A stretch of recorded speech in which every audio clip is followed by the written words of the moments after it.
Donc ma première question à nos deux invités du jour, et puis après ils officieront. Ma première question, c'est qu'on dit que les Français sont les champions d'Europe du pessimisme. Comment l'expliquez-vous et pourquoi? Si vous voulez répondre là. D'accord.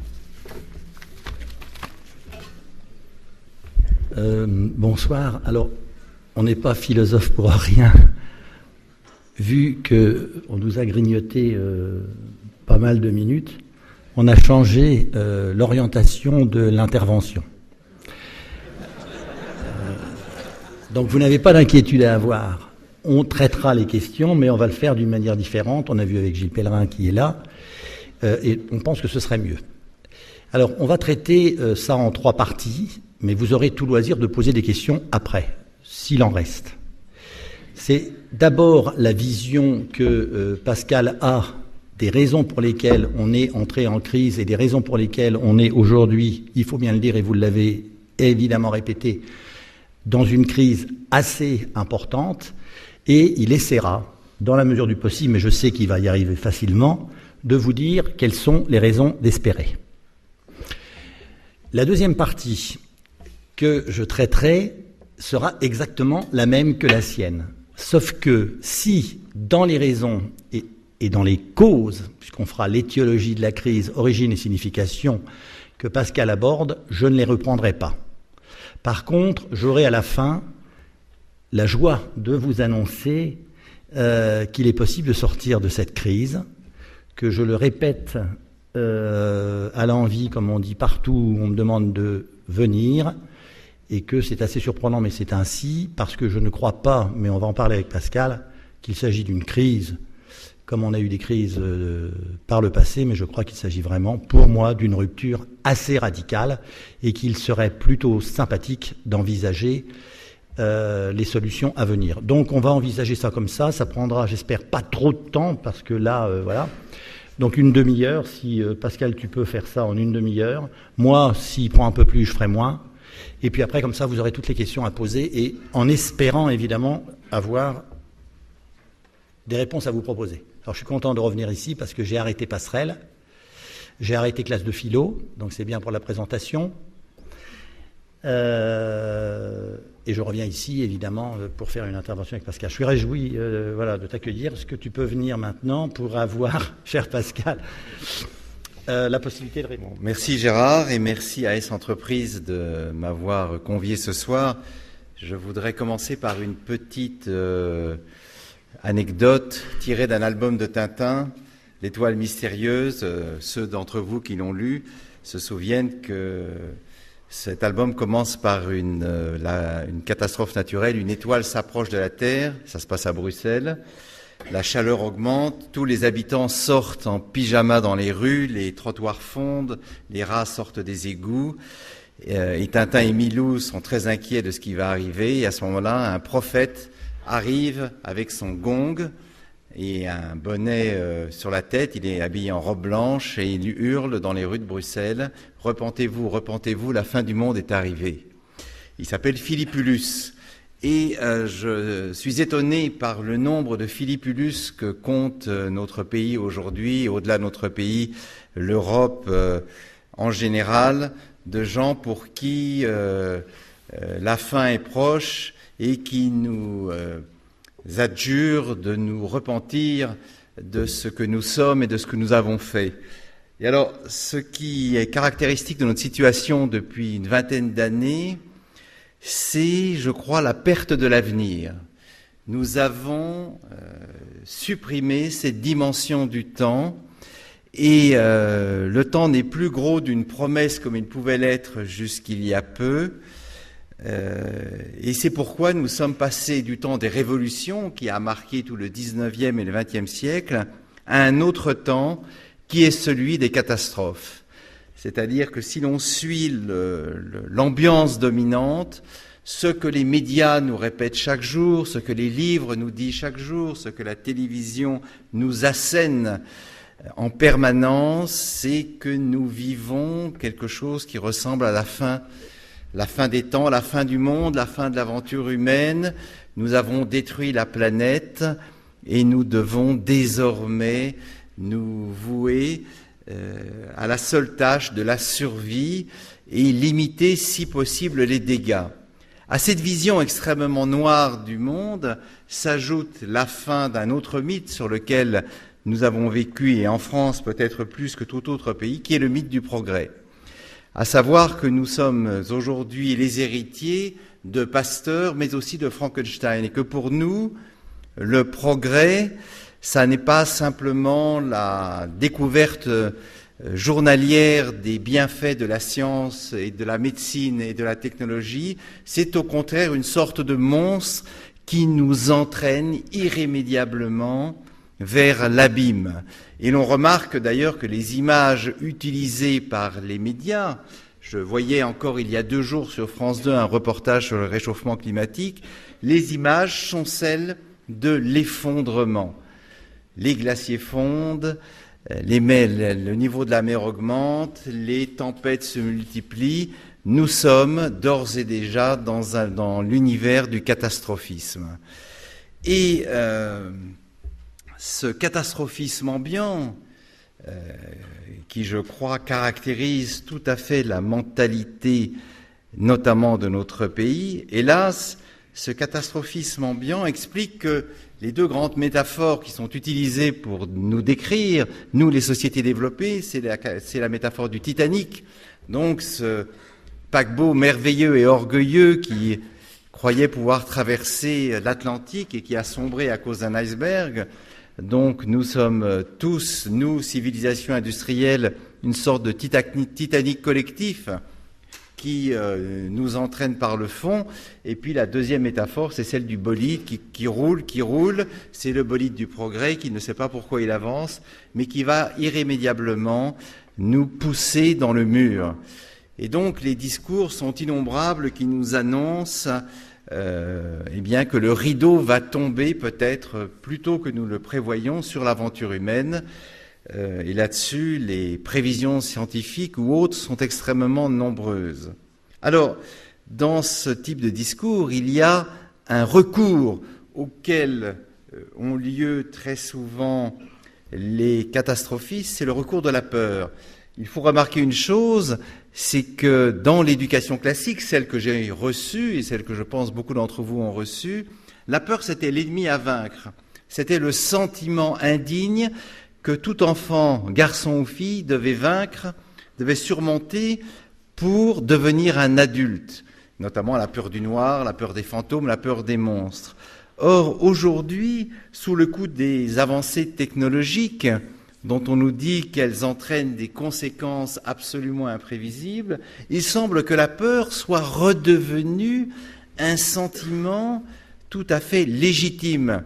Un philosophe allemand qui s'appelle Hans Jonas et qui est le père de l'écologie allemande a expliqué que la peur était un facteur de clairvoyance, un facteur d'intelligence et qu'il fallait en quelque sorte mettre une camisole de force au Prométhée déchaîné de la technique. Et que la peur est donc le sentiment qu'il faut inculquer à nos enfants sous peine, encore une fois, de voir nos sociétés s'effondrer. Et un autre de ses disciples, qui s'appelle Günther Anders, explique dans une phrase célèbre « N'aie pas peur d'avoir peur, n'aie pas peur de communiquer ta peur à tous les autres, et n'ayez pas peur d'avoir peur tous ensemble. » Cette peur, je le crains, pour le coup, n'est pas, me semble-t-il, le premier sentiment que doit cultiver une nation déprimée. Si l'on admet que la France est un pays de cocagne peuplé de 65 millions de déprimés.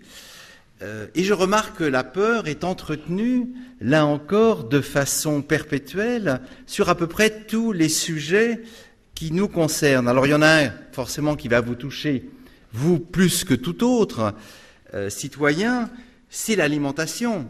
Je vais vous rappeler 2 ou 3 éléments très simples. En avril 2011, l'hebdomadaire Télérama titre en une, mangeais-tu ? C'est quand même une affirmation un peu problématique au moment même où, en Somalie, des centaines de milliers de gens mouraient de faim. Et on a envie de répondre, si mangeais-tu, essayez donc de ne pas manger. On verra dans quel état vous vous porterez. Je voudrais rappeler aussi la phrase d'un prophète de la décroissance qui est interviewé cette semaine dans l'Express, Pierre Rabhi, et qui, dans une phrase célèbre, a dit « Le moment est venu, lorsque nous passons à table, non plus de nous souhaiter bon appétit, mais de nous souhaiter bonne chance. » Et de citer toutes sortes d'enquêtes dans les réfectoires de nos lycées, de nos collèges, où l'on nous explique que nos enfants ingèrent chaque jour des centaines de pesticides, d'insecticides et de substances extrêmement nocives. Alors, face à cette culture de la peur, on a envie de poser une question toute bête.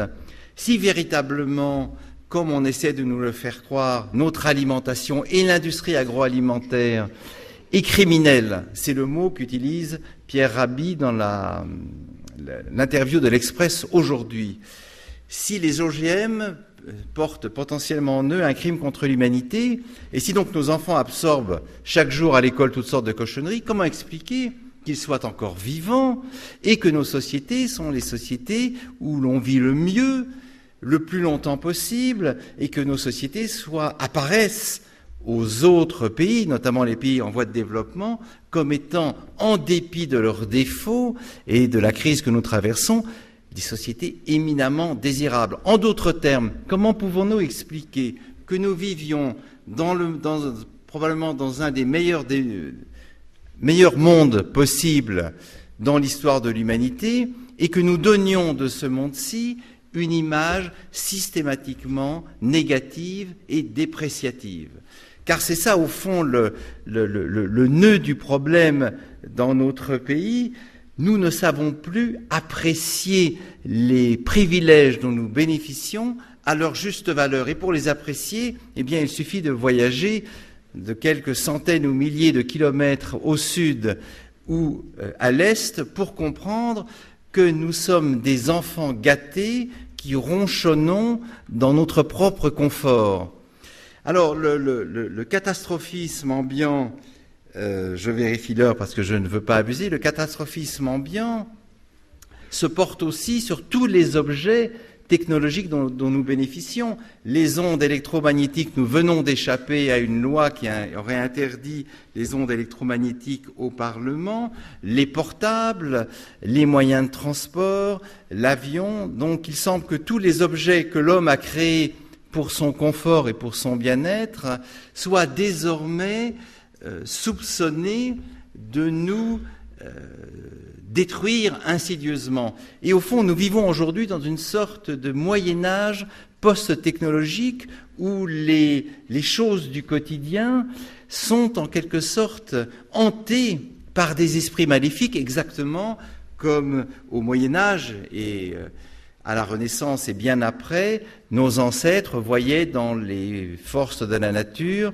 des esprits mauvais, de la sorcellerie, et tentaient de les conjurer par le recours à des guérisseurs ou à des sorciers. Eh bien, il semble qu'aujourd'hui, cette vision extrêmement négative du monde comme un ensemble de puissances acharnées à notre destruction et rebondit dans l'univers technologique qu'un certain nombre de gens décrivent comme étant celui de la fin de l'humanité.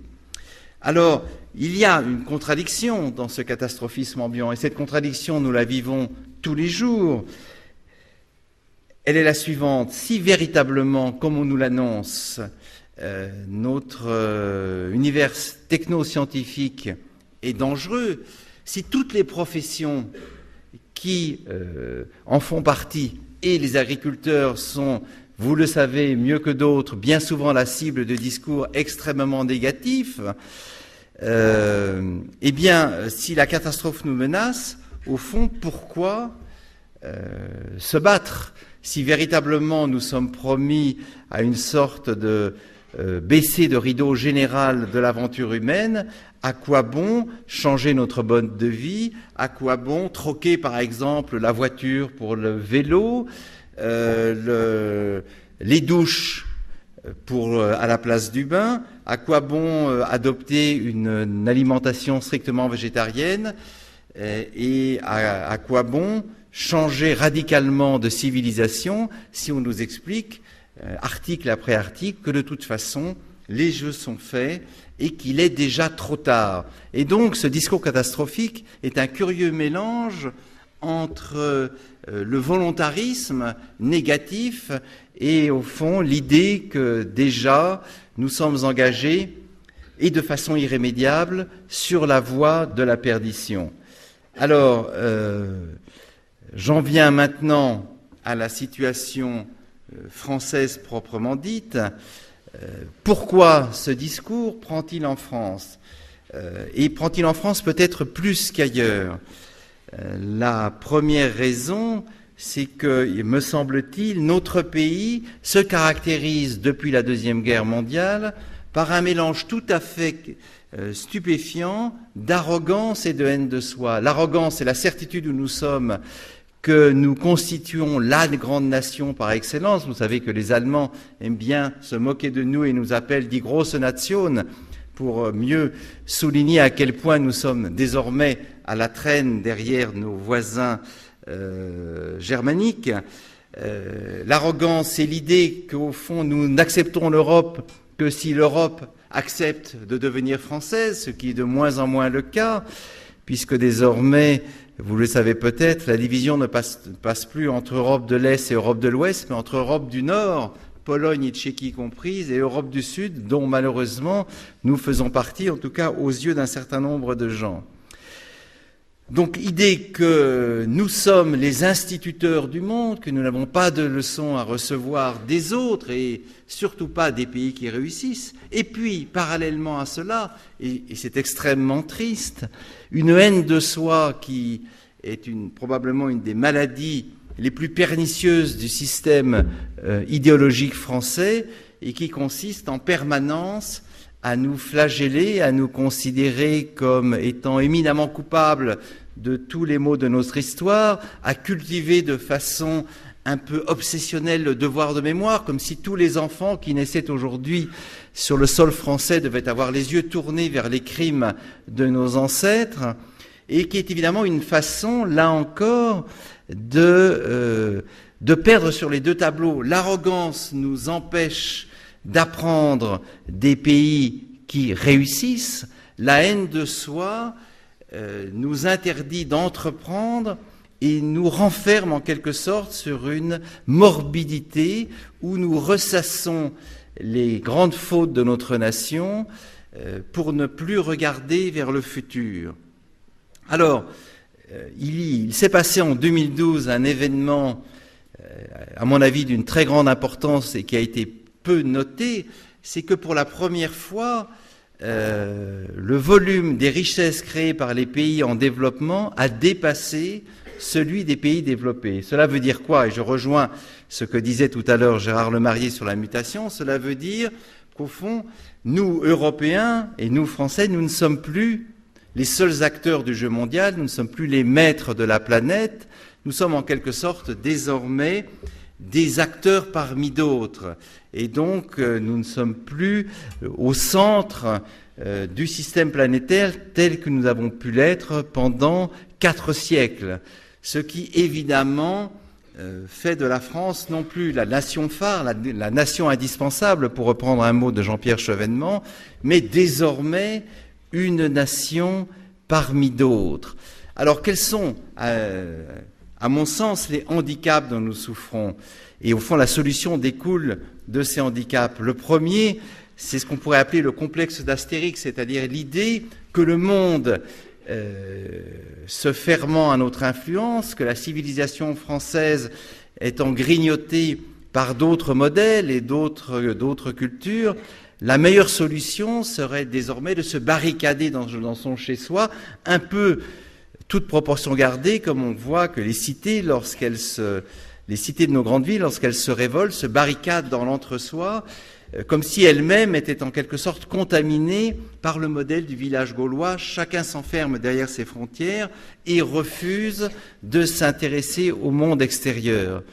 La deuxième chose, et qui me paraît là aussi extrêmement grave, c'est que la France souffre, de par ses racines catholiques et républicaines, d'une haine de l'argent qui a pris tout récemment un côté un peu pathologique. Lorsque nous avons un président qui dit « je hais les riches », même s'il faut replacer cette expression dans son contexte, et qui par ailleurs affiche un patrimoine d'1 300 000 ou 400 000 euros, moi je veux bien haïr les riches si on me donne cette somme.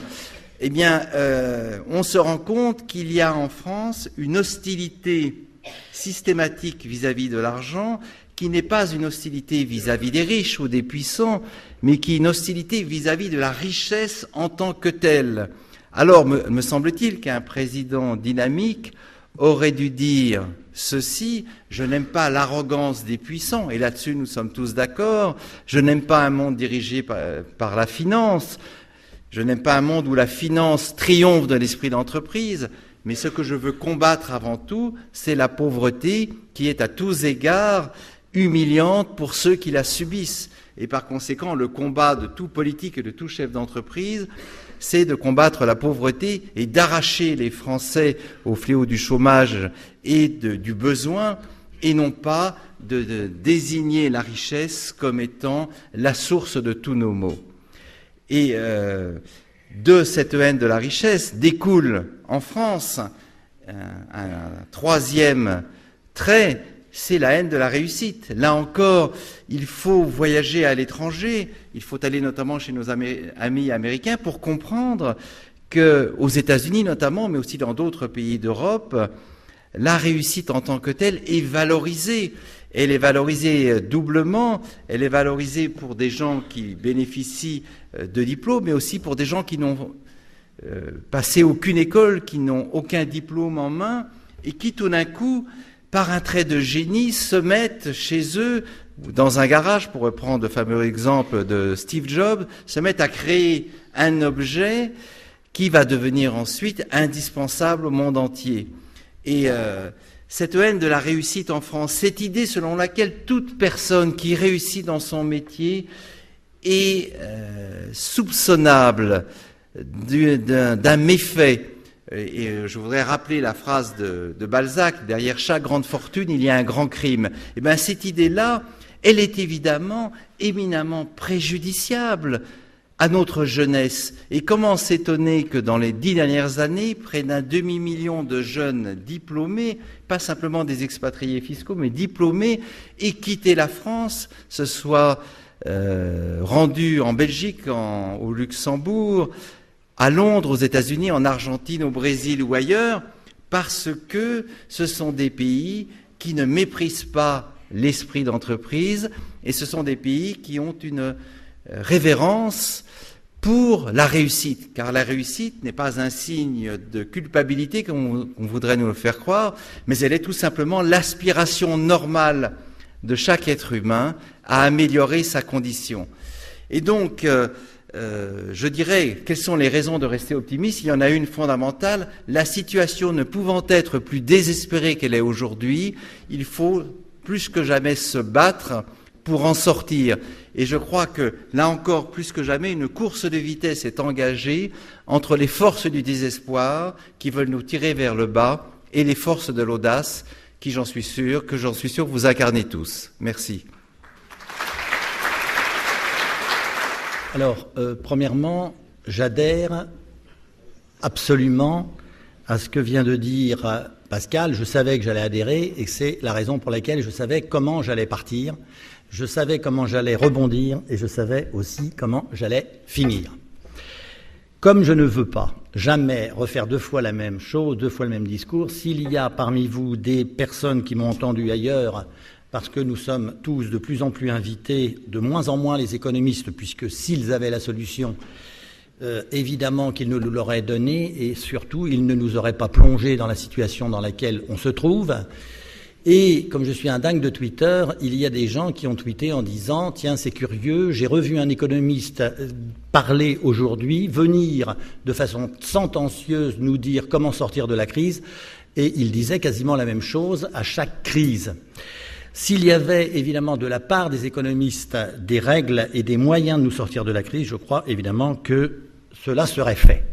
Alors je vais voir avec vous 3 choses en espérant évidemment être très clair. Les propos que je tiens là ce soir, évidemment n'engagent que moi, mais je voulais vous en parler ce soir pour une raison très simple, c'est que j'ai fini de travailler sur cette grande idée qui est la mienne depuis quelque temps, dont a parlé Pascal. Pour moi, il ne s'agit pas aujourd'hui, je vous l'ai dit, d'une simple crise, mais d'une rupture. Et la rupture, et c'est ce que je dis souvent au cadre de toutes les entreprises en France, c'est que c'est un état très clairement identifiable où vous passez d'une situation à une autre, on peut appeler ça une transition, mais avec une cassure. C'est-à-dire que vous n'êtes plus, après, le même que celui que vous êtes avant. Et je pense que la situation aujourd'hui, elle ne ressemble pas du tout, même si certains vous le disent, comme Alain Minc, à la situation qu'on a pu vivre en 1929 ou ailleurs. La situation, et vous avez dû entendre cela de la part de Pascal, me paraît être radicalement différente. Alors, je ne vais pas partir sur la rupture parce que ça, j'en ai pas le temps, il me faut à peu près 36 heures. Je vais simplement vous dire ce qu'il faudrait faire pour être optimiste. Et je reprends là des propos qui sont tenus par énormément de gens, et à la suite, je vous indiquerai exactement ce que je pense être, moi, le monde nouveau dans lequel nous entrons. Alors évidemment, c'est un peu prétentieux de ma part, mais à partir d'un certain âge, je pense qu'on peut devenir prétentieux et qu'on peut évidemment faire valoir des choses, même si elles ne seront peut-être jamais appliquées. Alors, je pense qu'il faut refuser, et vous avez entendu ça dans la bouche de Pascal, je pense qu'il faut refuser un certain nombre de choses. Chaque refus que je vous donne pourrait être l'occasion d'une conférence. Premièrement, Pascal vous en a parlé, il faut là maintenant, refuser ce qu'on appelle l'autoflagellation, il vous en a parlé, refuser le déclinisme et, comme il vous l'a dit, l'auto-exécration. C'est-à-dire qu'il faut arrêter, évidemment, de considérer que nous sommes dans un monde qui décline. Il est terminé pour moi, donc il est temps de rebondir. C'est un peu comme dans les crises de nerfs. Deuxièmement, il faut également refuser l'idée selon laquelle c'était mieux avant. L'idée selon laquelle, évidemment, il vivait mieux avant. Pascal vous en a parlé, on vit extraordinairement mieux aujourd'hui qu'on ne vivait il y a 30 ans. On vit extrêmement mieux aujourd'hui qu'on ne vivait il y a 100 ans. Donc il faut arrêter de dire c'était mieux avant. Donc il faut cesser la nostalgie en sachant évidemment que nous avons aujourd'hui tous les moyens pour réussir, puisque je suis fondamentalement optimiste, vous l'avez compris. Troisièmement, il faut refuser l'idée de la comparaison. Il faut refuser, je disais, de dire avant c'était mieux, et il faut aussi refuser de dire qu'ailleurs c'est mieux. Donc il faut que vous refusiez, crois-je, de comparer. C'est pas ça qui est nouveau, c'est ce qui arrive après. Quatrièmement, il faut refuser aussi, mais ça n'a pas l'air d'être le cas pour les télévisions, les oracles, c'est-à-dire les économistes qui viennent évidemment nous dire exactement comment sortir de la crise, alors que, vous avez bien compris, ce sont eux qui nous y ont plongé. Donc à partir du moment où vous faites plonger quelqu'un dans une crise et que vous lui dites le moyen qu'il a de s'en sortir, c'est un petit peu, de mon côté, gonflé. Cinquièmement, il faut refuser aussi, et ça j'en ai parlé et je me souviens exactement où, dans un amphi comme celui-ci, l'existence d'une solution unique. Pour prendre un exemple, il faut refuser de croire. Hollande ne nous sauvera évidemment de rien du tout, mais il faut refuser surtout de croire qu'il y aura un jour quelqu'un qui va advenir ou arriver un Cincinnatus, c'est-à-dire ce sénateur romain, peut-être que vous vous en souvenez, qui a été appelé pour sauver évidemment Rome 2 fois de suite, et quand il avait fait son travail, son job, comme on dit aujourd'hui, il est retourné dans son jardin, et il a bien précisé, je suis venu faire ce que j'avais à faire, mais je ne le ferai pas 2 fois, 3 fois, uniquement évidemment pour retirer des subsides de tout ça. Donc il faut refuser l'idée d'un nouveau Cincinnatus. Sixièmement, il faut refuser, ça je vous en parlerai tout à l'heure, de penser par les autres. Ça fait beaucoup de refus. Il faut refuser de penser par les autres, c'est-à-dire qu'il faut absolument, ce que moi je me tue à dire à mes élèves de terminale quand effectivement ils écoutent ce que je raconte, c'est qu'il faut rétablir ce qu'on appelle, mais je vais y revenir, la pensée par soi-même. Il faut que vous sachiez que vous êtes parfaitement capable de penser par vous-même et qu'il ne faut plus, évidemment, penser à partir de ce que l'on nous a dit. Tout ce qui a été dit antérieurement, dit Descartes, doit être refusé et vous devez rejeter toutes ces choses qui sont entrées en votre créance. 7e refus. J'aurais pu en mettre une trentaine, mais je vais m'arrêter à 10. Je ne sais pas pourquoi 10, mais ça me paraissait bien. 7e, il faut également refuser la fermeture aux autres problèmes. Ça veut dire que vous devez penser par vous-même, mais vous ne devez pas, et ça je pense que vous allez vite comprendre, penser par rapport à votre précaré, c'est-à-dire à votre petit truc. Il faut, comme on dit, s'ouvrir aux autres. Je vous donnerai les moyens, évidemment, de parvenir à tout cela. Il faut refuser, et ça c'est vrai, évidemment, pour les agriculteurs et pour tout le monde, l'individualisme dans lequel, évidemment, nous plongeons tous pour des raisons que vous devez comprendre aujourd'hui au niveau de la crise, c'est-à-dire une espèce de resserrement ou de recentrement sur soi. 9e, alors là, je l'ai fait et j'ai fait au moins 30 conférences, j'exagère, sur ce 9e point, avec Alain Touraine, qui est d'ailleurs venu ici, et on est allé partout. C'est l'idée selon laquelle il faut que l'on parvienne à redéfinir la notion de travail. Et bien comprendre une chose, et bien se rendre à l'évidence que les tâches qui nous arrivent demain n'ont plus aucun rapport avec les tâches, évidemment, qui étaient celles d'hier, ni qui sont celles d'aujourd'hui. À partir de ce moment-là, on doit redéfinir le travail.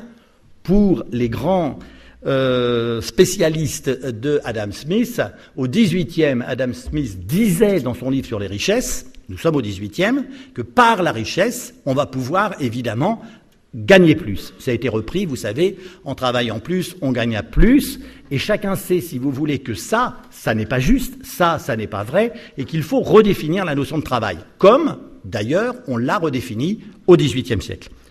J'arrête sur le 10e en tout cas, et après je passe à la solution que je vais préconiser, c'est qu'il faut, et ça je crois, mais je ne suis pas le premier à l'avoir dit, le premier à l'avoir dit et à m'avoir envoyé un courrier, c'est Jacques Ellul, que j'adore par-dessus tout, et dans ce courrier, c'était dans les années 70-80, parce que je suis fort vieux, il me disait cette chose, il faut absolument tout recommencer. Et quand je lui ai retourné le courrier en lui disant « Mais attendez, vous dites quoi par tout ?» Il m'a simplement répondu « Tout, c'est tout ». Ça veut dire qu'il faut tout remettre à plat, et il faut l'accepter. Alors il se trouve, si vous avez compris, que la formule de Ellul, E2LUL, pour ceux qui un jour voudront lire le système technicien, parce qu'il nous avait prévenu dans les années 70 de ce qui allait advenir. Évidemment, comme les philosophes les plus intéressants et les plus intelligents, on ne les entend jamais, parce qu'il est beaucoup plus facile d'écouter et d'entendre et de croire comprendre ce que nous dit un économiste. C'est plus simple. Vous avez compris pourquoi, puisque l'économie évidemment démarre au 18e. Donc 2 siècles, c'est un petit peu plus court que s'il faut que vous travailliez 21 siècles de philosophie, pour prendre l'exemple de la philosophie. Donc il y a une phrase de Teilhard de Chardin que je vous donne, évidemment qui est aujourd'hui complètement d'actualité, il faut à l'homme. Donc c'est aujourd'hui pour moi, j'attaque ma 2e partie, croire à l'humanité plus qu'à lui-même sous peine de désespérer. Si vous ne croyez pas en l'humanité, et si vous êtes absolument sûr d'avoir une importance, ne serait-ce que de cette épaisseur-là, alors vous faites fausse route. Vous n'êtes rien, et vous allez évidemment partir comme chacun est parti avant nous.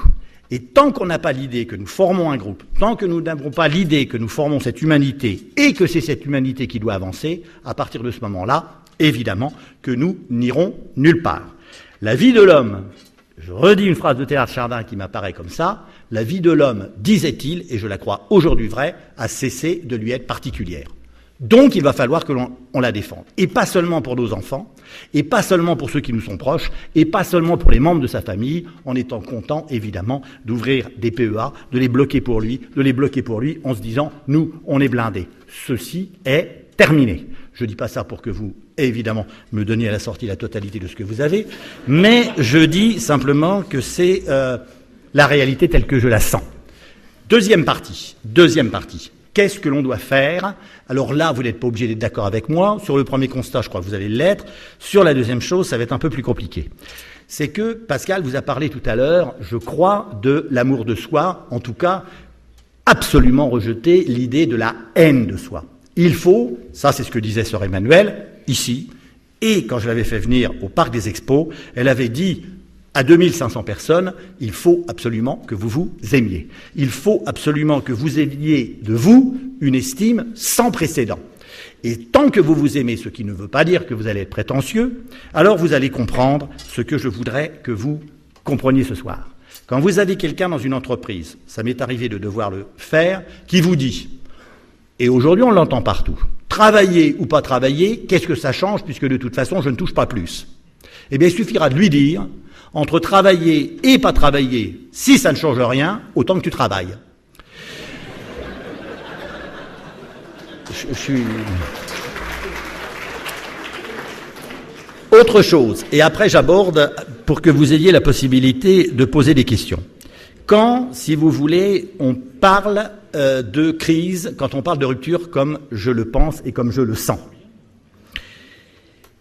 il faut que nous retrouvions une confiance, et je vous donne la définition étymologique de confiance, ça signifie confides, c'est-à-dire avoir foi en. Alors il faut que vous ayez foi en vous, il faut que vous ayez vraiment le sentiment très fort, c'est ce que je dis aux cadres, important, et aux patrons important, petit, moyen, tout ce que vous voulez, il faut que vous ayez vraiment confiance en vous, et que vous ayez le sentiment très fort que vous n'êtes pas venu ici de manière anecdotique. Vous n'êtes pas venu, je vous préviens maintenant tout de suite que ce que je dis n'engage que moi, et j'espère que vous ne serez pas d'accord. C'est que vous êtes venu ici, pour moi, pour quelque chose. Je reprends, parce que vous avez pu comprendre que vous étiez venu pour moi. Je reprends. Vous êtes venu ici, sur Terre, pour moi, dans un but assez précis, qu'il vous reste évidemment à trouver et à définir. C'est ce qui passionne évidemment les cadres. Ce truc-là, les Grecs le nommaient ergon, E-R-G-O-N. C'est-à-dire une espèce de truc qu'il y a en vous et qu'il faut absolument, absolument que vous développiez. D'ailleurs, exister, c'est ça. Exister, sortir de soi, c'est ce qu'il y a en soi. Et aujourd'hui, ce que l'on sort de soi, c'est tout ce qui n'est pas en soi. C'est-à-dire tout ce que l'on vous a dit que vous deviez faire et qui n'est pas évidemment tout ce que vous avez à faire. Donc il faut vous débarrasser. C'est pour ça que je crois profondément à la rupture et aller du côté de vous pour essayer de comprendre franchement ce que vous êtes et ce que vous avez à faire. Pour votre famille, ça c'est un truc. Pour vos enfants, ça c'est un truc. Pour votre épouse, ça c'est un truc. Pour vos mères, ça c'est un truc. Mais aussi, évidemment, pour les autres. Donc il faut une ouverture qui me paraît essentielle. Et puis j'ai travaillé là-dessus. Et puis, je suis arrivé à ce résultat que je vous donne ce soir très rapidement. C'est que les Grecs, figurez-vous, quelques 5 siècles avant Jésus-Christ, avaient déjà pensé à ce que je vais vous dire ce soir. Et ils avaient déjà dit, alors ça peut vous paraître très surprenant, mais vous allez vite comprendre que dans les valeurs que je vais vous donner, que je pense qu'il faut trouver ou retrouver, et qu'il faut développer, qu'il faut exister, je suis sûr que vous allez trouver un gros paquet de valeurs qui sont ou devraient être celles de vos entreprises ou des lieux dans lesquels vous travaillez. Je ne pourrai pas expliquer toutes ces valeurs, on le fera un autre jour, mais il faut que vous compreniez ceci, c'est que sans les valeurs que je donne, sans les valeurs et les vertus que je développe ce soir très vite, il est impossible de se sortir de la situation dans laquelle on est. Donc c'est un travail qui doit être fait chez chacun, c'est pas un travail que l'autre pourra évidemment exiger de vous, dans la mesure où on peut vous forcer à travailler, si vous n'avez pas envie de le faire, vous ne le faites pas. Et il faut partir d'une idée que je développe encore ici de temps en temps à RMS, idée évidemment qui me fait beaucoup de peine, mais comme vous êtes tous ici, je pense que vous n'allez pas mal comprendre ce que je dis, c'est une phrase incroyable de Nietzsche, juste avant évidemment qu'il devienne fou en 1886. Pour l'anecdote, il est tombé amoureux d'un cheval en 87, mais c'est la syphilis tout de même, c'est pas la folie telle qu'on la pensait avec les philosophes. Nietzsche dit un truc qui va vous faire soit sourire, soit blêmir, mais qui est quand même important. Il dit ceci, je cite de mémoire, si tu cherches en toi ce que les Grecs voulaient, c'est-à-dire ce qu'on appelle gnotiseutou, c'est-à-dire en français la connaissance de soi, tu te connais toi. Et une fois que tu te connais toi, là je parle individuellement, il est clair que tu vas vouloir être ce que tu es. Ça va ? Mais tu ne voudras surtout pas être ce que l'autre veut que tu sois, ou ce que l'autre est. Alors évidemment qu'il y a un problème, me disent tous les étudiants, notamment vers l'âge de 23, 24, 25 ans, c'est qu'est-ce qui se passe si je trouve, évidemment, que je ne suis pas bon à grand-chose, ou bon à rien. Je vous laisse, évidemment, parce que ça c'est le côté un petit peu flou de ce que je vous dis ce soir, mais je continue de croire en cela. Nietzsche disait ceci, je le répète à peu près dans les années 1880. Il disait, si tu apprends que tu es courageux, alors va dans le sens du courage. Je vais essayer de vous en parler tout de suite après. Si tu es paresseux, alors sois paresseux et ne fais rien.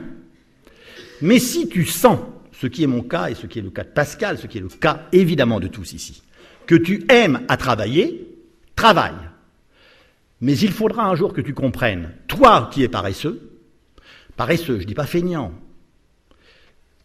que tu ne peux pas demander à celui qui est courageux et à celui qui travaille qu'il te donne à un moment donné ce qu'il obtient par le travail qu'il effectue. Or, ça peut vous faire sourire, sauf que faut s'entendre sur le mot travail. Chez Nietzsche, c'est une ascèse. C'est un travail que vous faites sur vous. Et je vais prendre un exemple très simple, très simple que j'ai pris l'autre soir avec des cadres. C'est que si vous avez dans vos familles, ce qui est mon cas, et je ne l'ai jamais caché, mais si vous avez dans votre famille quelqu'un qui aime à peindre, je parle peindre en bâtiment, eh bien si le type travaille, parce que vraiment c'est ce qu'il veut faire, et que vraiment c'est son travail, et que c'est exactement ce qu'il voulait développer, eh bien vous le verrez heureux. Mais il ne jalousera jamais celui qui, effectivement, peut-être est au-dessus, et peut-être que celui-ci, évidemment, est un imposteur, comme il y en a plutôt pas mal dans les entreprises, mais lui, il va être malheureux en étant imposteur, puisqu'il sera dans une situation qui n'est pas celle dans laquelle il doit être. Mais c'est peut-être parce qu'il était balancé ça par son père, ou c'est peut-être, évidemment, qu'il a triché aux examens, ou je ne sais pas quoi.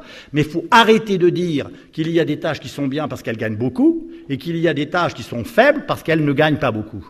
Le principe, c'est essayer de faire exactement ce que bon, non pas vous semble, mais ce qui est bon, dit Nietzsche, pour vous.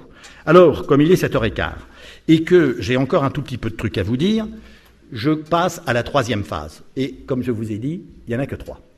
Alors celle-ci, elle est très longue, mais je vais évidemment l'abréger. Alors, vous avez compris, on rejette le déclinisme, vous avez compris, on essaie évidemment de découvrir ce qu'il y a en soi, et on y va. Alors, je vous dis ce que les Grecs disent, et après je vous balance quelques vertus pour que vous compreniez quelles sont vôtres, et pour que vous compreniez qu'elles peuvent vous aider considérablement, individuellement puis collectivement, à sortir de la crise. Les Grecs découpaient le bonhomme qu'il y a en face de vous en 3 morceaux. Vous allez comprendre pourquoi on est mal barré, mais que ça va évidemment s'arrêter. C'est qu'il disait, il y a 3 parties. Vous allez voir comme c'est très simple. Je ne fais pas un cours de philo, mais vous allez comprendre tout ça. Il y a la partie dite éros. La partie éros, vous comprenez ce que c'est, érotique, c'est ce qu'on appelle la partie désirante. Tout le monde ici est dans la partie désirante. Partie, si vous voulez, instinctive, etc., etc. Deuxième partie, intéressante, ce qu'ils appellent le nous, mais peu importe, N-O-U-S avec un accent, qui est ce qu'on appelle la partie rationnelle, qui nous différencie des animaux. Alors c'est pas très grave, mais cette partie-là, si vous la comprenez chez vous, c'est celle qui va vous permettre de ne pas laisser aller vos instincts, vos pulsions, vos intuitions un peu bébêtes, dans tous les sens. Donc c'est cette partie-là du corps, alors eux ils la situent au niveau du cœur, qui va vous permettre de vous modérer. Puis alors, il y en a une troisième, et c'est cette troisième qui, je pense, nous a conduit là où nous sommes. C'est ce que les Grecs appelaient le thymos, T-H-Y-M-O-S. C'est ce qu'on appelle la partie orgueilleuse, qui fait que n'importe lequel d'entre vous, face à moi, est orgueilleux. Or, orgueilleux, c'est pas très grave de l'être. Ce qui est grave, c'est évidemment ce vers quoi cet orgueil vous mène. Ce dont Pascal vous a parlé, et qui est ce qu'ils nomment, eux, l'hybris, et l'hybris est évidemment la démesure, si vous voulez, cette passion absolument incroyable qui est capable de nous faire aller dans toutes les directions. Et les Grecs ont eu peur de ça. Les Grecs se sont dit, si les types y vont dans l'éros, et on y va, La fête, le bordel, tout ce que vous imaginez, Strauss-Kahn, tout ça, c'est parfait. Le gars, il arrive à peu près, et tout le monde est assez d'accord avec ça, je trouve. Il monte les marches, ça pose de problème à personne. On est dans une espèce de délire, disait Jacques Ellul, dans une espèce de fête permanente, et nous n'en avons plus les moyens. Deuxièmement, si on se laisse aller, on va aller évidemment dans la démesure. Et si vous vous souvenez, tout à l'heure je vous disais que pour les Grecs, il fallait évidemment aller dans ce qu'on appelle la modération. Ne pas, rien de trop si vous voulez. Alors je vais m'arrêter dans peu de temps et je vous fais la conclusion, mais tout ceci repose sur quoi? Je pense que Pascal vous l'a dit, et j'espère que vous l'avez compris, on va dire en demi-teinte, si c'est possible. C'est que les Grecs pensaient à un truc incroyable. C'est que ces gens-là pensaient à un truc incroyable. Et on leur a évidemment coupé les ailes. Lisez Épicure, je le fais toujours lire à mes élèves. Vous lisez ces textes-là, et ils pensaient quoi?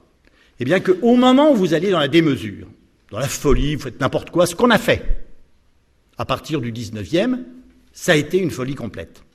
Eh bien, disaient-ils eux à l'époque, vous n'avez pas d'inquiétude à avoir, le ciel va rabaisser, c'était la formule tout le temps, le ciel va rabaisser toujours celui qui dépasse la mesure. Sauf qu'aujourd'hui, on ne croit plus, évidemment, que le ciel va rabaisser ceux qui dépassent la mesure. Comme plus personne, quasiment, ne croit en Dieu, donc on ne croit pas qu'il y ait des dieux dans les cieux, parce que les dieux ont quitté nos cuisines. Coup de l'opération, on se retrouve absolument tout seul, et nous devons absolument tout seul, et c'est ma partie maintenant, évidemment qui est la mienne, à laquelle je tiens, et qui est évidemment la partie qu'on pourrait nommer, je ne sais pas comment on pourrait la nommer, la partie qui nous permettrait, si je sais comment on va la nommer, je vais reprendre la formule de Camus et ça ira très bien, qui pourrait nous permettre d'aller dans la sainteté sans Dieu. J'y vais, et je m'excuse. Je pense d'abord, alors il faut essayer d'imaginer que les Grecs avaient tracé ce qu'on appelle un tableau axiologique, c'est-à-dire une espèce de ligne comme ça qui monte vers les cieux, vous avez compris pourquoi, et ils pensaient que nous grimpions dedans et qu'il y avait des valeurs, des vertus, et qu'il y avait des vertus préférables à d'autres. On va laisser de côté, mais vous allez vite comprendre que ça va vous parler considérablement. La première, c'est, je vais en donner 5-6 et c'est tout, parce qu'autrement on en a pour des heures. La première, c'est ce qu'ils appelaient la sincérité. Je ne vous le donne pas en grec, mais c'est la sincérité. Et la sincérité, vous l'avez compris, ce que j'ai dit avant, c'est le fait de ne pas mentir. Et ce qu'il faut comprendre, c'est que la vérité, c'est ne pas mentir, mais vous avez bien compris d'après ce que j'ai dit tout à l'heure, c'est ne pas se mentir à soi. Et les Grecs disaient quoi? Eh bien, si tu ne mens pas, nous mentons tous. J'espère que vous le savez. Nous mentons tous, j'espère que vous le savez, mais il serait fort, évidemment, qu'à partir de demain, vous ne vous mentiez pas et que vous retrouviez cet ergon dont on parlait. Eh bien, disaient les Grecs, c'est très simple, si vous ne mentez pas, si vous ne vous mentez pas, ça veut dire si vous allez vers l'absence de mensonge, vous êtes dans ce qu'ils appelaient ethos, E-T-H-O-S, et ethos en grec signifie comportement, et ethos est devenu éthique. Et comme ça a fait peur, on a rassemblé morale et éthique, et on a parlé de morale et d'éthique indifféremment, alors que les deux mots sont très séparés. Deuxièmement, regardez un petit peu ça, écoutez ça, l'humilité. Et l'humilité, c'est prendre conscience de son insuffisance. C'est-à-dire admettre, en ce qui me concerne, que si demain matin, je prends un exemple pour que ça aille plus vite, on me demandait d'aller faire un cours sur Spinoza à Normal Sup, je vous le dis, je n'irai pas. Et je n'irai pas jusque là-bas parce que je sais mon insuffisance, pour ne pas dire mes insuffisances. Mais ce qui est dramatique, c'est d'y aller. Et vous êtes évidemment pas sans savoir qu'il y a plutôt pas mal de cadres qui se lancent dans des trucs sans les comprendre vraiment, sans les avoir étudiés vraiment, et évidemment, il y a un risque sans précédent. Et l'humilité, j'adore cette formule-là, c'est la lucidité, ça va? Et c'est d'être très exigeant avec soi. Et je vous donne la formule, un être humble, je ne sais pas de qui elle est, mais pas de moi. J'aurais adoré. Ne se croit pas inférieur aux autres. Un être humble ne se croit pas inférieur aux autres, il a simplement cessé de se croire supérieur. Et je trouve que c'est exactement ce qu'il faut que nous fassions. Telle est notre démarche. Troisièmement, la persévérance. La persévérance, c'est une vertu à laquelle croyaient vraiment les Grecs. La persévérance, c'est une vertu qui est très proche. Vous retrouvez tout ça chez Comte Sponville qui explique ça merveilleusement bien. La persévérance, c'est un truc qui est assez proche, si vous voulez, de ce qu'on appelle la continuité. C'est-à-dire ne pas faire ce que tout le monde fait. Moi, j'en ai fait pas mal, des one-shots. Vous faites un coup absolument magnifique, ça pourrait être ce soir d'ailleurs, tout le monde vous applaudit, vous êtes content, mais c'est ce que je dis dans les entreprises, il faut travailler maintenant sur la longueur et non pas, évidemment, sur le one-shot comme je dis. La persévérance est une vertu proche du courage. Alors, il faut savoir pour vous, votre gouverne, que les Grecs croyaient dans ce qu'on appelle les valeurs cardinales, je vous en parlerai juste avant de terminer. Il reste quelques minutes. Quatrième vertu, quatrième valeur, extrêmement importante pour vous, je crois, la solidarité. Et la solidarité, vous le savez, ça vient, solidus, là, S-O-L-I-D-U-S, et veut dire solidité. Et en fait, la solidarité, c'est exactement ce qui caractérise le solide, ce qui caractérise ce qui dure, et ce qui caractérise, comme on dit, la cohésion. Et la cohésion entre toutes les parties. Donc il faut absolument que vous soyez solidaires, quand bien même, évidemment, vous ne seriez pas complètement en accord avec ce que l'autre peut avancer. Je continue parce qu'il y a 3 autres vertus que j'adore par-dessus tout. Alors, parce que je n'ai pas la première, que j'aurais adoré. Alors j'essaie évidemment de travailler pour l'avoir, c'est ce qu'on appelle le courage. En allemand, puisque Pascal a parlé en allemand, je parle en allemand, et ça me rappellera évidemment des souvenirs quand j'étais tout petit. Mut, M-U-T. Et les Allemands disent, il n'y a que ça de vrai, le courage, le courage, le courage. Qu'ils reprennent à Aristote, qu'ils reprennent aux Grecs. C'est quoi le courage? C'est une vertu qui est capable. Alors s'il y en a un dans la salle qui est capable d'être courageux, qui lève la main, c'est parfait. C'est parfait. Il a déjà une des 4 valeurs du leadership. Ça m'étonnerait qu'il ait les 4, mais il fera semblant évidemment de les avoir après. Als ob, disent les Allemands, comme si. C'est la vertu qui est capable d'affronter le danger. Moi, je ne suis pas capable. D'affronter la souffrance. Un petit peu capable. D'affronter la fatigue. Capable. D'affronter la peur. Pas capable. D'affronter l'angoisse. Pas capable. D'affronter la fainéantise. Pas la paresse. La paresse, si vous l'avez, c'est mort. C'est ce que disait ma grand-mère. Et le courage d'affronter le désarroi. Si vous êtes à ce niveau de courage, alors vous êtes courageux. Si vous n'êtes pas courageux, vous êtes les inverses. On appelle ça des non-valeurs ou des contre-valeurs. Autre vertu que j'adore, que je crois ou espère avoir, qui est la lucidité.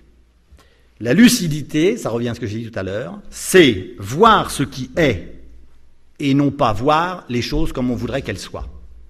Donc il faut effectivement les voir aujourd'hui comme elles sont, pas terribles, et il faut évidemment éviter d'entrer, ce qui suit souvent la lucidité, c'est-à-dire ce que Pascal, en d'autres lieux, admirablement avait démontré l'aquabonisme, à quoi bon, et la lucidité a légèrement tendance à vous entraîner vers le pessimisme. Et c'est, si vous voulez, exactement l'inverse qu'il faut faire. La lucidité, c'est être capable de voir le merdier, être capable de voir le non aimable, être capable, évidemment, de voir le pessimisme ambiant et se dire qu'il y a quelque chose à faire. Je termine par 2 valeurs, et après je vous donnerai les 4 vertus cardinales des Grecs, parce qu'elles valent leur pesant d'or. Je ne pourrais pas vous en parler. Je termine par les 2 dernières, une qui appartient aux valeurs cardinales et la précédente qui n'appartient pas. Bizarrement, l'ambition, dont a parlé Pascal, est une vertu. Et quand j'étais jeune et que, effectivement, on nous avait enseigné que l'ambition était une vertu dans les cours de morale, parce que ça existait à la fac, maintenant c'est terminé, même s'ils veulent, évidemment, vous avez compris, remettre des cours de morale, ça risque d'être évidemment d'un très haut comique, parce qu'il faut évidemment savoir qui va les faire, et si celui qui fait les cours de morale, il est lui-même pas moral, ça va être très très compliqué pour lui. Et s'il ne comprend pas déjà la différence qu'il y a entre la morale et l'éthique, ça va être encore plus compliqué. Courage, l'ambition, c'est ce que Pascal vous a dit tout à l'heure, la passion de réussir. Et la passion de réussir, elle est noble. Pourquoi? Eh bien parce que cette passion de réussir, elle est tournée, comme on dit, vers l'avenir et vers l'action. Et elle est le contraire, si vous avez bien entendu, de la passion. Et la passion, c'est un truc passif. Et le type qui se passionne, il est passif. Il vaut mieux qu'il aille dans l'action. Et les Grecs disaient, il faut que vous luttiez d'une certaine manière contre les passions. Donc le type qui commence à se passionner pour toutes sortes de choses, vous avez compris comment il était situé pour les Grecs. Il faut donc avoir la volonté de faire, et évidemment vous avez compris que l'ambitieux, puisqu'il faut l'être, c'est quelqu'un qui adore la réussite, c'est quelqu'un qui très vraisemblablement aime l'argent, parce que c'est aussi quelque chose qui va évidemment confirmer l'ambition qui est la vôtre et la réussite, mais c'est surtout le contraire même d'un rêveur. Il faut accepter qu'un enfant rêve quand il a 3, 4, 5 ans, qu'il part dans la Lune, parce que c'est là qu'il va mémoriser tout, donc il ne faut pas le lui interdire. Par contre, après, il faut arrêter de rêver.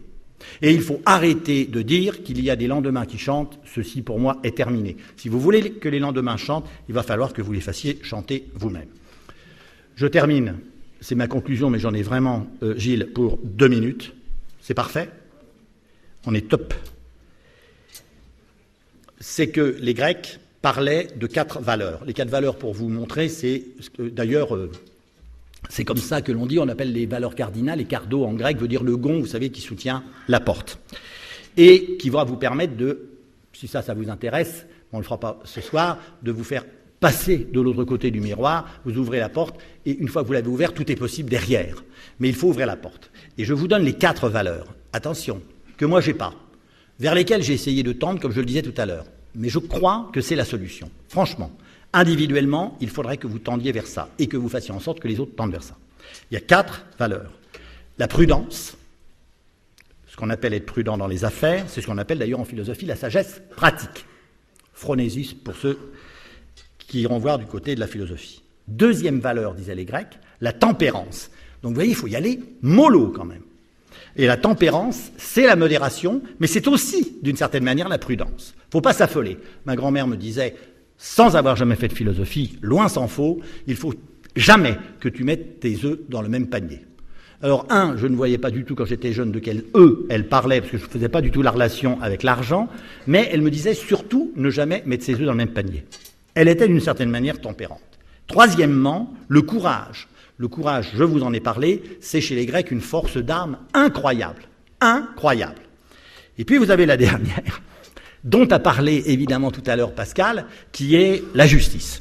Et la justice, alors là je vais reprendre ce que disait dans une conférence qu'on avait fait en commun sur les vertus, les petites vertus, les grandes vertus, tout ce que vous voulez, André Conspoville, il disait aux gens que la justice c'était à la fois l'égalité, l'apostrophe égalité, et l'égalité. Les 2 mots étaient ensemble. Ce qui revient à dire, pour terminer, et vraiment en espérant ne pas trop vous avoir pris votre temps et votre tête, c'est que si on se dirigeait tous individuellement, et si on se forçait à avoir ces 4 valeurs, le leader est celui qui, je le répète, prétend avoir ces 4-là. Moi, j'en connais plutôt pas mal, des grands leaders, comme on dit, d'opinion, par exemple, ou d'autres. Je peux vous dire, évidemment, qu'ils sont tous sauf prudents, pour certains, qu'ils sont tous sauf tempérants, pour d'autres. Pour d'autres encore, il manque de courage. Alors, quant à la justice, j'aime autant vous dire que celle-ci, vous la voyez, peut apparaître chez les leaders. Mais la justice, c'est accepter, je le répète, de savoir qui vous êtes et de ne pas vouloir aller dans une direction qui n'est pas la vôtre. Eh bien, si vous avez ces 4 vertus, et je m'arrêterai là-dessus, alors vous pourrez, je crois, ouvrir les portes, et comme je l'espère, moi, un jour, ouvrir la porte, mais ça, c'est un autre sujet, puisque je mets très souvent le mot porte avec une majuscule. En espérant que ça ne soit pas très éloigné de vos préoccupations actuelles, je vous remercie en tout cas de m'avoir écouté. Merci beaucoup à Pascal Bruckner, à Gérard Lemarié. Il reste justement une petite demi-heure, mais presque une bonne demi-heure, et donc je remercie nos 2 conférenciers pour lancer les questions. Alors, je crois que les sujets abordés doivent susciter beaucoup de questions. Peut-être revenir même un peu, passer du temps à l'école et pourquoi pas à RMS pour tout comprendre ou tout assimiler. Donc voilà, je lance les questions. Qui veut poser une question à l'un ou à l'autre ou aux 2?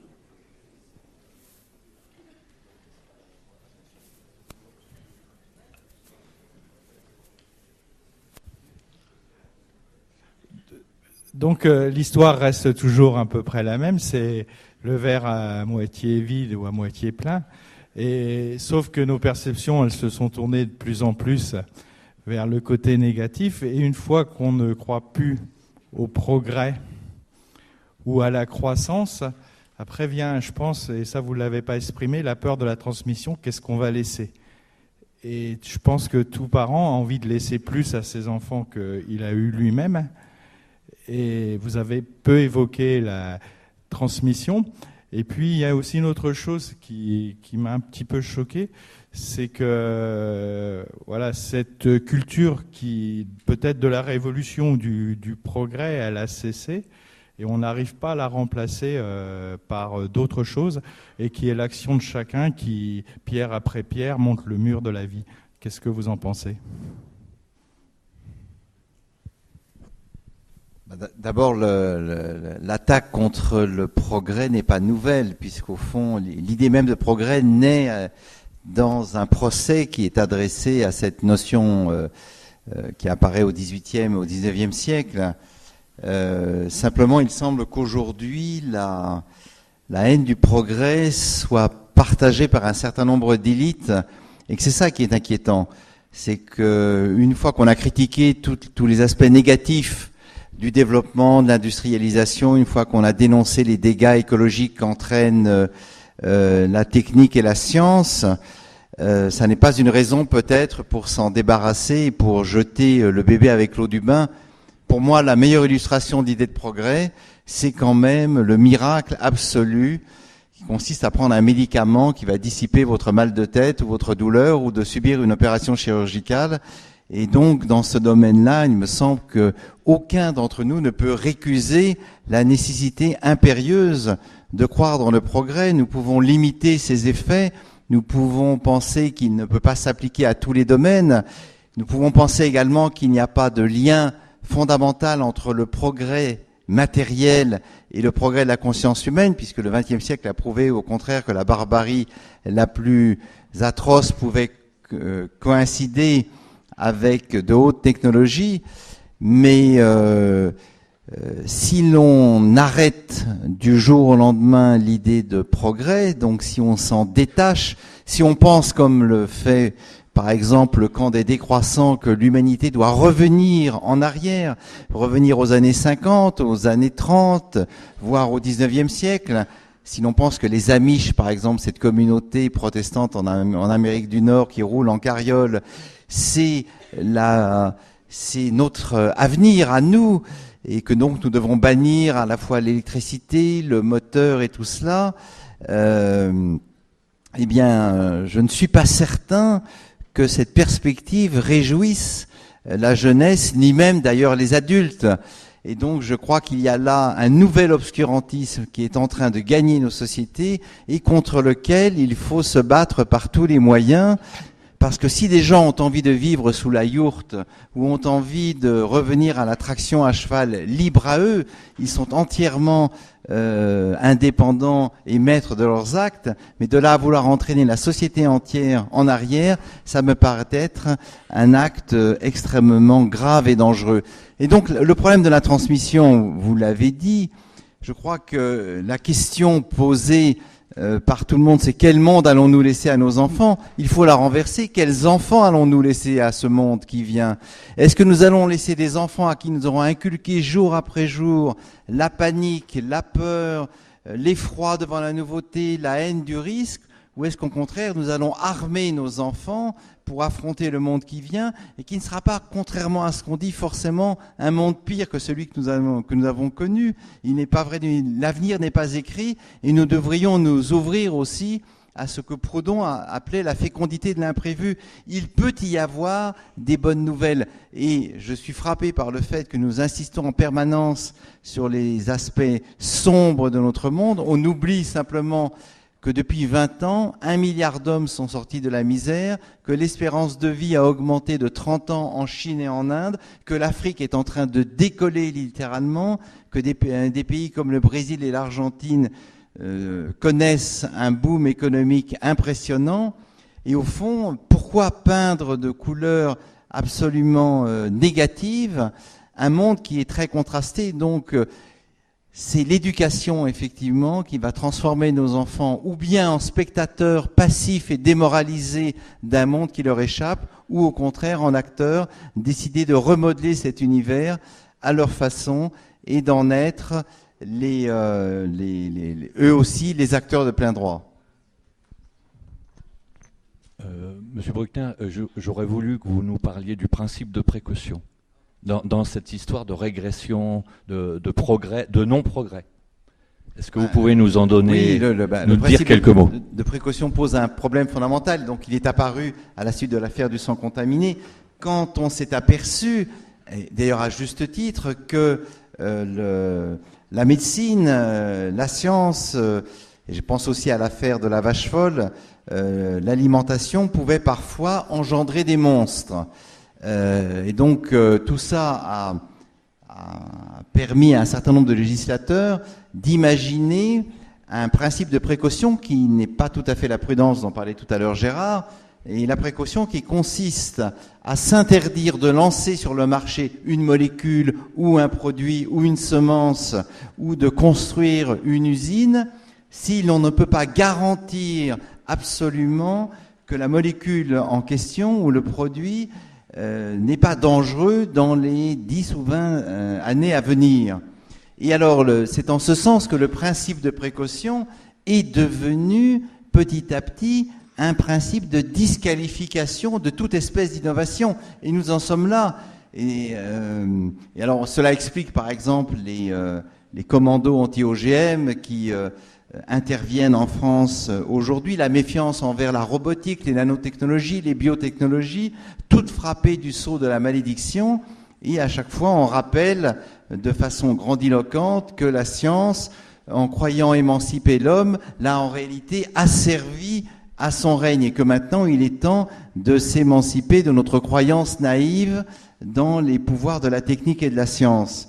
Mais si le principe de précaution avait existé en 1945, on n'aurait probablement jamais construit le TGV, la France n'aurait jamais commencé l'industrie nucléaire, qui, qu'on le veuille ou non, qu'on l'aime ou non, qu'on la craigne ou non, continue à nous chauffer et à nous éclairer. Et toutes les grandes innovations techniques sous lesquelles nous vivons aujourd'hui n'auraient jamais existé parce qu'effectivement, il est impossible de prouver, lorsque vous lancez un produit nouveau sur le marché, que ce produit n'aura pas des effets négatifs.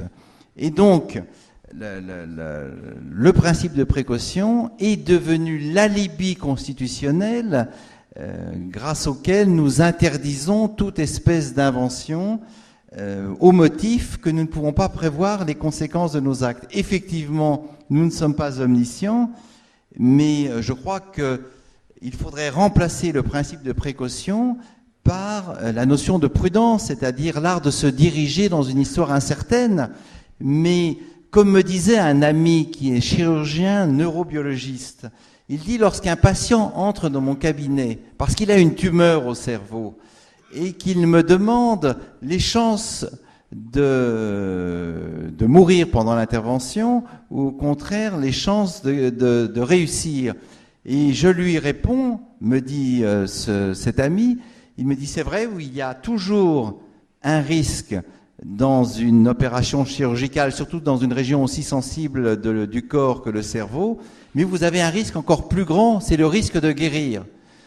Et si vous passez entre mes mains, ce risque-là, il peut aussi arriver.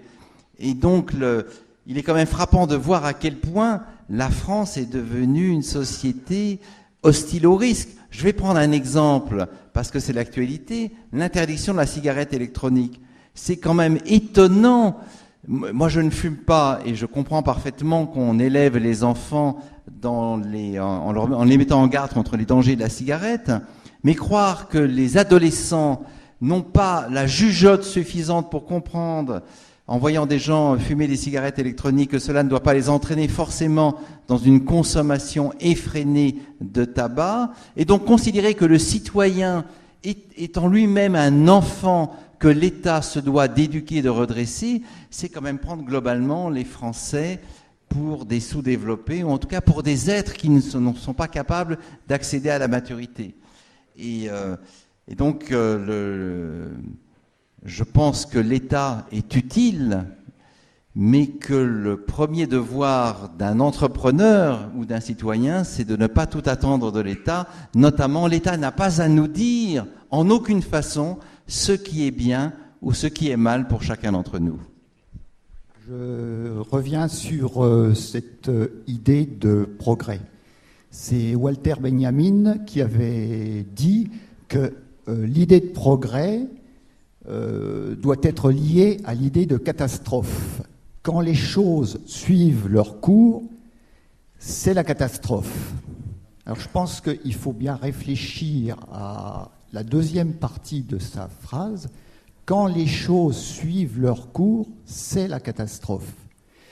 Je crois que ce qu'on a vécu, et pour aller vite, nous avons, je dirais, deux mondes qui se sont affrontés jusqu'en 1989-90, le monde libre et le monde de l'économie dirigée. Le monde libre a gagné dans un premier temps.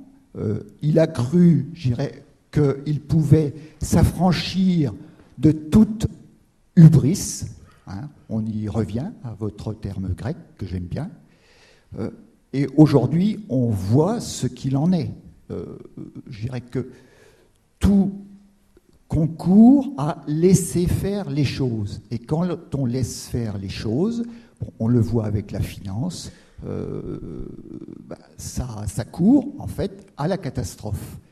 Et donc, la difficulté aujourd'hui, c'est de trouver, je dirais, le juste milieu entre cette, je dirais, capacité à laisser la libre entreprise entreprendre et puis, quand même, je dirais, arriver à mettre des barrières, mais pas trop, je dirais, des barrières pas trop strictes pour justement ne pas complètement brider cette libre entreprise.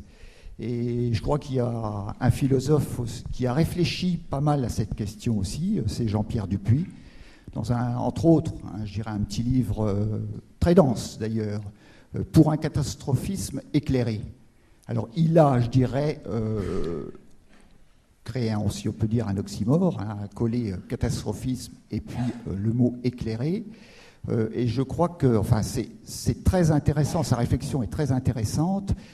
Pour lui, il faut en fait penser la catastrophe pour éviter qu'elle advienne. Donc, il ne faut pas, je dirais, laisser la liberté se déchaîner. Il faut, je dirais, réfléchir sur ce à quoi elle pourrait aboutir pour éviter justement d'en prendre la direction. Voilà, c'est tout ce que je vous dis. Là, je peux répondre parce que je connais bien la thèse Benjamin. Je connais bien et je suis pas d'accord du tout avec ce qu'il dit, mais c'est pas très grave. Il y a une chose qu'il oublie, je crois. Enfin, pas je crois, j'en suis sûr. C'est que quand il parle de catastrophisme et quand il dit qu'il ne faut pas laisser aller les choses. Moi, je ne suis absolument pas d'accord avec ça. Il faut ne plus les laisser aller parce que, justement, nous sommes intervenus. Quand vous dites, par exemple, le catastrophisme, ou quand on parle de chaos, il faut remettre les choses en place. Les Grecs, puisque je suis très grec, en tout cas dans la manière que j'ai de penser aujourd'hui, pensaient que le cosmos était un ordre. D'accord ? D'ailleurs, cosmos en grec signifie ordre. Donc à partir du moment où les choses sont en ordre, vous avez deux solutions. Soit vous les contemplez parce que vous les admirez, c'est ce que voulait Platon, c'est ce que voulaient les Grecs, mais c'est aussi bête que ça. Il y a des gens aujourd'hui qui continuent de penser ça. Sauf qu'aujourd'hui, vous ne pouvez plus aller contempler le cosmos comme on le contemplait avant. Soit, si vous voulez, vous dites, eh bien, écoutez, nous, on va pouvoir peut-être faire mieux, ou en tout cas faire aussi bien. Et c'est à partir de ce moment-là qu'on a commencé à dérailler complètement. Alors, quand a-t-on commencé à dérailler ? On sait les dates, on sait tout sur ces domaines-là. C'est à partir du XVIIe. Avec une phrase, alors qu'on ne cesse de répéter partout, que ce soit Pascal, que ce soit Luc Ferry, etc., etc. C'est une phrase très claire qui est écrite dans le discours de la méthode, 1637. Vous voyez qu'on est au XVIIe, et Descartes disait, avec la méthode que je vais utiliser, en gros, avec les moyens que je mets en place, vous allez pouvoir, d'ailleurs ça va vous intéresser, vous agriculteurs, être comme maître et possesseur de la nature. On a gommé comme, on l'a effacé, c'est devenu, on va être maître et possesseur de la nature. Sauf que, D'après ce que je pense, moi, on n'en a pas les moyens. On n'en a pas les moyens intellectuels, etc., etc. Alors je veux bien ce qu'il dit, dire si on laisse aller les choses, mais ça dépend de quelles choses vous parlez. Si on avait laissé aller les choses comme elles étaient avant, rien de tout ceci ne serait advenu. La question, c'est une question d'hybris, c'est-à-dire est-ce qu'on peut... Alors revenir en arrière, c'est impossible. Faire un moratoire, suspendre tout ça, c'est impossible. Par contre, où l'on a tort, je crois, c'est de dire « Ah, les choses vont dans le sens qui est la leur ». Ce serait accordé, pour moi, je ne suis pas le premier à dire ça, une nature éthique à la nature. Or, la nature, si vous voulez, elle a envie de rien du tout. Elle avait simplement envie d'être ce qu'elle était. À partir du moment où on a commencé à vouloir être non plus comme maître et possesseur du monde, mais maître et possesseur, et puis par la suite, avec les sciences appliquées, transformer la nature, on nous a dit que c'était à bon escient pour nous, c'est ça le progrès. À partir de ce moment-là, évidemment, on a mis les doigts dans le pot de confiture et on est en train de se faire taper dessus. Mais il faut savoir, si vous voulez, que on a aussi la possibilité de dire que la nature, c'est ce que pensent beaucoup de physiciens, que la nature est en ordre, que la nature est mathématique, que la nature est géométrique. Vous pouvez quand même dire ça. Et vous avez des grands scientifiques aujourd'hui. Moi, j'ai fait une conférence dernièrement avec Cédric Villani. Eh bien, c'est exactement ce qu'il dit. Mais ce qu'il dit, c'est pas ce que lui dit. Il dit un truc que dit Euclide, il dit un truc que dit Galilée, c'est-à-dire les formes sont dans la nature. Mais donc, on aurait pu se contenter de les regarder, d'accord, les contempler. On a voulu aller au-delà.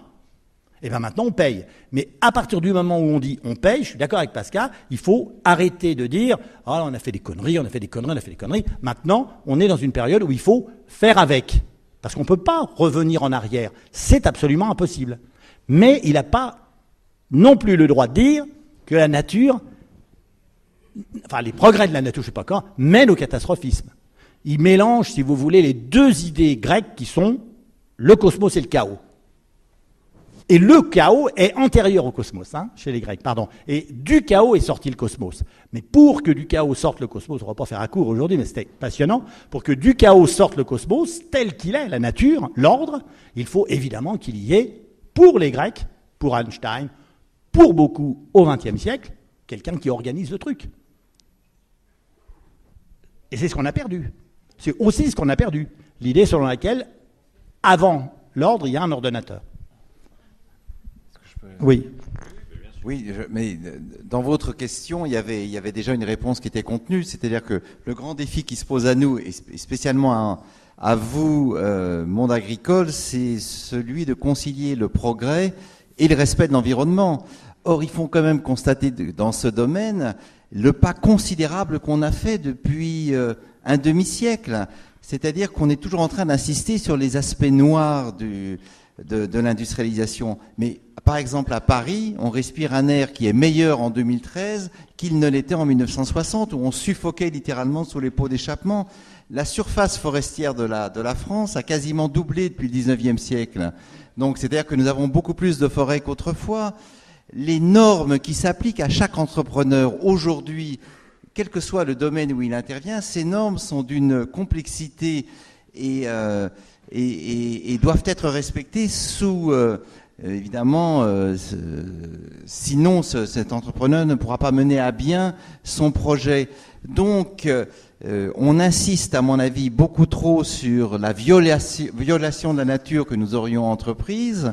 On oublie simplement que plus que jamais, nous tentons au contraire de concilier notre croissance en tant qu'être humain avec le respect de cette même nature. Et ce défi-là, il est évidemment très compliqué à mener. Mais quand on nous explique, par exemple, qu'il n'y a jamais eu autant de catastrophes naturelles, je pense que c'est absolument faux, ça n'est pas vrai. Le nombre des catastrophes reste stable dans l'histoire depuis un siècle. Ce qui a changé, c'est le nombre d'êtres humains qui souffrent de la catastrophe. C'est-à-dire que les plaines, les montagnes, les bords de mer étant densément peuplés, le nombre des victimes s'accroît. Et c'est d'ailleurs le grand défi des compagnies d'assurance, c'est de savoir comment désormais rembourser et financer une inondation, un tsunami, un tremblement de terre, quand on sait que le nombre de gens qu'il va falloir payer a considérablement augmenté.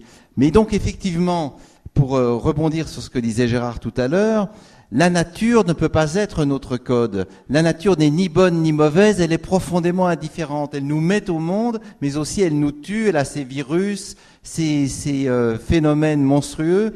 Et par conséquent, il faut revenir à une définition de l'homme, c'est celle qu'avait donnée Vercors. Nous sommes des animaux dénaturés, c'est-à-dire que par une partie de nous-mêmes, nous appartenons effectivement au grand rythme biologique, climatique, thermique, et nous sommes voués, comme tout être vivant, à la disparition, mais par une toute autre partie, nous avons créé le monde de la culture. Ce monde de la culture doit tenir compte de la nature sans pour autant se laisser dominer par elle. Et c'est là, évidemment, où je suis en désaccord avec Michel Serres, que j'aime par ailleurs beaucoup, quand il dit que nous devons procéder à un contrat naturel, c'est-à-dire modifier profondément notre rapport à la nature. Sans doute pouvons-nous avoir avec les paysages, la montagne, l'océan, des rapports de contemplation, des rapports de poésie, des rapports d'admiration, mais nous ne pourrons jamais complètement faire disparaître l'idée que pour vivre, et vivre simplement